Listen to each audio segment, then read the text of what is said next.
ನಮಸ್ಕಾರ, ನಾನು ನಿಮ್ಮ ಪಂಡಿತ್ ಕಾರ್ತಿಕ್ ಡಿಆರ್ ಹನುಮದುರ್ಗಾರಾಧಕ. ಇವತ್ತು ಕರ್ಕಾಟಕ ರಾಶಿ 2026 ರಾಶಿ ಭವಿಷ್ಯವನ್ನ ನಾವು ನೋಡೋಣ. ಕರ್ಕಾಟಕ ಲಗ್ನ, ಕರ್ಕಾಟಕ ರಾಶಿ. ಈ ವರ್ಷ ಸ್ವಂತ ರಾಶಿಯಲ್ಲಿ ಗುರುವಿನ ಸಂಚಾರ ಆಗ್ತಾ ಇದೆ. 6ನೇ ಮತ್ತು 9ನೇ ಮನೆಯಲ್ಲಿ ನಿಮಗೆ ಗುರುವಿನ ಅಧಿಪತಿತ್ವವನ್ನ ಅನುಭವಿಸ್ತೀರಿ.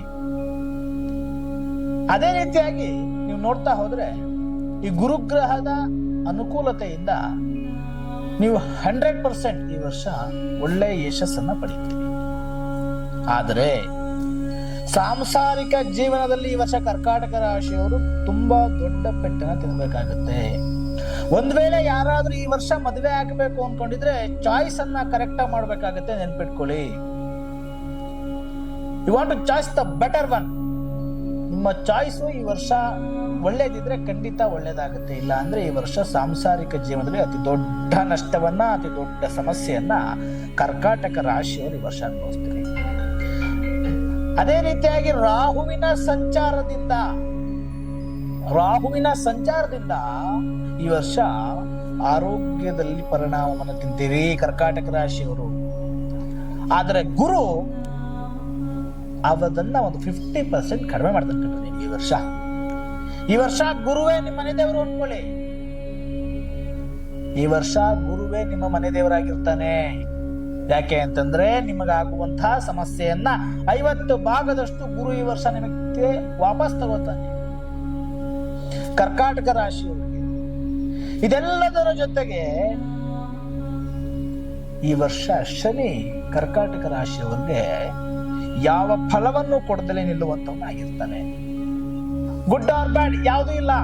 ಶನಿಯ ಅನುಕೂಲದಿಂದ ಗುಡ್ ಆರ್ ಬ್ಯಾಡ್ ಯಾವುದೊಂದು ನೋಡ್ಲಿಕ್ಕಾಗಲ್ಲ. ಇದರ ಜೊತೆಗೆ ಕರ್ಕಾಟಕ ರಾಶಿಯವರಿಗೆ ಈ ವರ್ಷ ಸಾಮಾನ್ಯವಾಗಿ ಪ್ರೇಮ ವಿವಾಹವಾಗುವಂತಹ ಸಾಧ್ಯತೆಗಳಿರ್ತವೆ. ಸರ್ಕಾರಿ ಕೆಲಸಗಳಲ್ಲಿ ವಿಳಂಬತೆ ಆಗ್ತಾ ಇದ್ರೆ ಈ ವರ್ಷ ಅದು ಮುನ್ನಡೆಯುವಂತ ಸಾಧ್ಯತೆ ಇದೆ.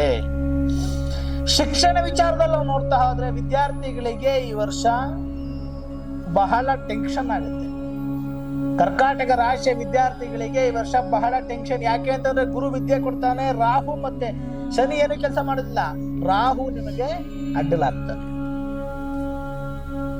ರಾಹು ಅಡ್ಡ ಆಗ್ತಾನೆ, ಶನಿ ಏನು ಮಾಡೋದಿಲ್ಲ, ಗುರು 50% ಕೆಲಸ ಮಾಡ್ತಾನೆ.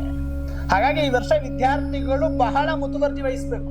ನಾನು ಮೊದಲೇ ಹೇಳಿದಾಗ ಹೇಗೆ ವಿವಾಹ ವಿಚಾರದಲ್ಲಿ ವಿವಾಹವಾಗುವಂತವರು ಹೇಗೆ ಒಂದು ದೊಡ್ಡ ಮುತುವರ್ಜಿಯನ್ನು ವಹಿಸಬೇಕೋ, ಅದೇ ರೀತಿಯಾಗಿ ಈ ವರ್ಷ ವಿದ್ಯಾರ್ಥಿಗಳು ವಿದ್ಯಾಭ್ಯಾಸದ ಬಗ್ಗೆ ಬಹಳ ಮುತುವರ್ಜಿಯನ್ನು ಈ ವರ್ಷ ಕರ್ಕಾಟಕ ರಾಶಿ, ಕರ್ಕಾಟಕ ಲಗ್ನದವರು ವಹಿಸಬೇಕಾಗತ್ತೆ. ಇದೆಲ್ಲದರ ಜೊತೆಗೆ ಈ ವರ್ಷ ಉದ್ಯಮಿಗಳಿಗೆ ನಾರ್ಮಲ್ ಆಗಿರುತ್ತೆ. ಈ ವರ್ಷ ಉದ್ಯಮಿಗಳಿಗೆ ಏನಿಲ್ಲ, ಬಂದಂಗೆ ಓದಿದ್ದು ಹೋದಾಗೆ ಉದ್ಯಮಿಗಳಿಗೆ. ಆದರೆ ನೀವು ಪ್ರತಿ ಶುಕ್ರವಾರ ದಿನ ಮಹಾಲಕ್ಷ್ಮಿಯನ್ನ ಆರಾಧನೆ ಮಾಡೋದ್ರಿಂದ ಖಂಡಿತ ಒಳ್ಳೆ ಲಾಭವನ್ನ ಈ ವರ್ಷ ನೀವು ಅನುಭವಿಸಬಹುದು. ಪ್ರತಿ ಶುಕ್ರವಾರ ನೀವು ಮಹಾಲಕ್ಷ್ಮಿಯನ್ನ ಆರಾಧನೆ ಮಾಡಬೇಕು. ಅದರಿಂದ ಒಳ್ಳೆ ಅನುಕೂಲತೆಯನ್ನ ಅನುಭವಿಸ್ತೀರಿ. ಕಪ್ಪು ಹಸುವಿಗೆ ನೀವು ತಮ್ಮ ಕೈಲಾದಂತಹ ತಿಂಡಿ ತಿನಿಸುಗಳನ್ನ ಕೊಟ್ರೆ ಖಂಡಿತ ಒಳ್ಳೆ ಲಾಭವನ್ನ ಅನುಭವಿಸ್ತೀರಿ. ಈ ಕರ್ಕಾಟಕ ರಾಶಿ, ಕರ್ಕಾಟಕ ಲಗ್ನದವರಿಗೆ ಈ ವರ್ಷ ಮೊದಲೇ ಹೇಳಿದಾಗೆ ಲಾಭ ಎಷ್ಟಿದೆಯೋ ಅಷ್ಟೇ ನಷ್ಟ ಇರುತ್ತೆ ಉದ್ಯಮಿಗಳಿಗೆ. ಹಾಗಾಗಿ ಎಲ್ಲವನ್ನ ಬ್ಯಾಲೆನ್ಸ್ ಮಾಡುವಂತಹ ನಿಮ್ಮ ಬುದ್ಧಿಯ ಸ್ಥಿಮಿತತೆಗಳು ನಿಮ್ಮಲ್ಲಿರಬೇಕು. ಲಾಭ ಎಷ್ಟು ನಷ್ಟ ಅಷ್ಟೇ ಇದೆ ಅಂತ ಹೇಳಿದ್ರೆ, ಹಾಗಾಗಿ ನಿಮ್ಮ ಬುದ್ಧಿಯ ಸ್ಥಿಮಿತತೆಗಳು ನೀವು ಬಹಳ ಎಚ್ಚರಿಕೆಯನ್ನು ವಹಿಸಬೇಕಾಗುತ್ತೆ ಈ ವರ್ಷ ಕರ್ಕಾಟಕ ರಾಶಿ, ಕರ್ಕಾಟಕ ಲಗ್ನದವರು. ಇದೆಲ್ಲದರ ಜೊತೆಗೆ ನೀವು ಆರೋಗ್ಯದಲ್ಲಿ ಸ್ವಲ್ಪ ವ್ಯತ್ಯಾಸವಾಗುವಂತಹ ಅನುಕೂಲಗಳು ಈ ವರ್ಷ ನೋಡಬಹುದು. ಆರೋಗ್ಯದಲ್ಲಿ ಸ್ವಲ್ಪ ವ್ಯತ್ಯಾಸ ಆಗುತ್ತೆ ಕರ್ಕಾಟಕ ರಾಶಿ, ಕರ್ಕಾಟಕ ಲಗ್ನದವರಿಗೆ. ಇವೆಲ್ಲವನ್ನ ನೀವು ನೋಡ್ತಾ ಈ ವರ್ಷ ಇವೆಲ್ಲ ಮಿಶ್ರ ಫಲಗಳನ್ನ ಕರ್ಕಾಟಕ ರಾಶಿ ಅನುಭವಿಸ್ತಾ ಇದ್ದೀರಿ. ನಿಮ್ಮ ಎಲ್ಲ ಸಂಪೂರ್ಣ ಸಮಕ್ಷಮದ ಏಳಿಗೆಗೋಸ್ಕರವಾಗಿ ನೀವು ಪ್ರತಿ ಭಾನುವಾರ ರಾಹುಕಾಲದಲ್ಲಿ ಮಹಾಕಾಳಿಯ ದರ್ಶನವನ್ನ ಮಾಡಿ ಖಂಡಿತ ಒಳ್ಳೆಯದಾಗುತ್ತೆ. ನಮಸ್ಕಾರ.